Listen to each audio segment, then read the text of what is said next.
Hello बच्चों, let's see the question. कह रहा है कि SN2 reaction will be negligible in. तो SN2 रिएक्शन में होता क्या है बेटा, मान लीजिए मेरा कोई अल्काइल हाइड है, जनरली प्राइमरी अल्काइल को प्रेफर करता है बेटा, जिसमें कम स्टेरिक इंटरेस्ट हो, कम स्टेरिक रिपल्सन हो। यहाँ पे न्यूक्लियोफाइल आएगा बेटा, ठीक है। तो यहाँ क्या होता है बेटा, बॉन्ड फॉर्मेशन और बॉन्ड ब्रेकिंग एक साथ हो रही होती है। न्यूक्लियोफाइल और आर का तो बॉन्ड बनेगा और एक्स लीव कर रहा होगा, ठीक है। तो यहाँ पे न्यूक्लियोफाइल इस आर की तरह लग जाएगा।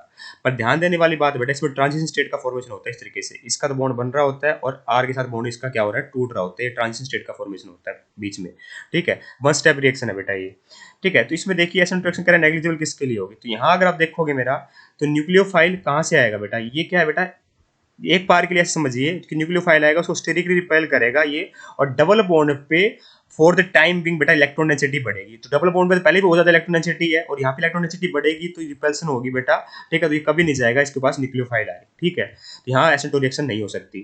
सेकंड केस में क्या है बेटा, मेरा ये ब्रिज हेड कार्बन है, तो ब्रिज हेड कार्बन में बेटा अगर मान लीजिए न्यूक्लियोफाइल आना चाहे तो इलेक्ट्रॉन डेंसिटी बढ़ना, क्या ब्रिज हेड कार्बन पे अगर बेटा मेरा एक बार के लिए अगर यहाँ पे कार्बन का फॉर्मेशन होता है, हालांकि यहाँ कार्बन पूरा फॉर्मेशन होता है दिखाई नहीं देता, पर इलेक्ट्रॉन डेंसिटी बढ़ती है इस पे, तो काफी ज्यादा स्टीरिक रिपल्सन होती है। और वैसे भी बेटा ये टर्सरी कार्बन है, ठीक है। इस पे कभी नहीं होगी बेटा मेरी SN2 रिएक्शन, ठीक है। थर्ड केस में तो बेटा बेंजीन के पास अच्छी खासी इलेक्ट्रॉन डेंसिटी है पहले से, इस पे SN2 रिएक्शन कराना बहुत मुश्किल है। और ऊपर से बेटा ये क्या करता है, यहाँ पे पार्शियल डबल बॉन्ड कैरेक्टर आता है, तो इस बॉन्ड को तोड़ना बहुत मुश्किल हो जाता है, तो न्यूक्लियोफिलिक सब्स्टिट्यूशन कराना बहुत मुश्किल है। सेम चीज बेटा इसमें भी होती है, ठीक है। पार्शियल डबल बॉन्ड कैरेक्टर आता है, यहाँ बेटा स्टीरिक रिपल्सन इतनी ज्यादा होगी, तीन तीन ग्रुप लगे हुए, तो 1 2 3 तीनों के केस में बेटा स्टीरिक इंडेक्स ना के बराबर हो, मतलब SN2 रिएक्शन ना के बराबर होती है, स्टीरिक इंडेक्स बहुत ज्यादा है, ठीक है। और जो मेरा ट्रांजिशन है वो हाईली अनस्टेबल होती है। इस कारण से बेटा मैं कहूंगा कि इन तीनों ही केस में मेरी SN2 रिएक्शन नेग्लिजिबल रहेगी। एक पे तो ब्रिज कार्बन आ गया, इस पर बेटा मेरे बेंजीन आ गई, इसका पहले से इलेक्ट्रॉन डेंसिटी है, और हमारे न्यूक्लियोफाइल के पास क्या होती है, इलेक्ट्रॉन डेंसिटी तो होती है, दोनों आपस में रिपेल करते हैं बेटा। तो यहाँ भी रिएक्शन नहीं होती,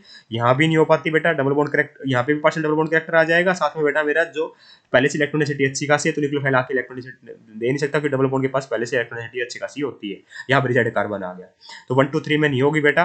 फोर्थ में बेटा मस्त हो जाएगी, क्यों, क्योंकि उसको पता है कि यहाँ पे बेटा ये क्या लगा हुआ, पाई बॉन्ड लगा हुआ है, तो कोई दिक्कत नहीं है, ठीक है। यहाँ क्या बेटा मेरा मस्त है, ना कोई ब्रिज कार्बन है, ठीक है। न्यूक्लियोफाइल आएगा इस तरीके से इसको रिमूव कर देगा, ना कोई ज्यादा इतनी ज्यादा स्टीरिक रिपल्सन है, ठीक है। तो ऑप्शन नंबर फोर्थ में हो जाएगी SN2 नेग्लिजिबल। मतलब SN2 रिएक्शन बेटा जितना ज्यादा स्टीरिक रिपल्सन बढ़ती है, स्टीरिक इंडेक्स बढ़ती है, उतना रेट कम होता जाता है। पर in case of bridge head हो गया, बेंजीन हो गया, यहाँ पे नेग्लिजिबल मतलब ना के बराबर हो जाती है, ठीक है। बहुत ज्यादा इलेक्ट्रॉन डेंसिटी होती है। पर फोर्थ वाले केस में ऐसा कुछ है नहीं, तो 1 2 3 करेक्ट आंसर हो जाएंगे। I hope you got the answer. Thank you so much.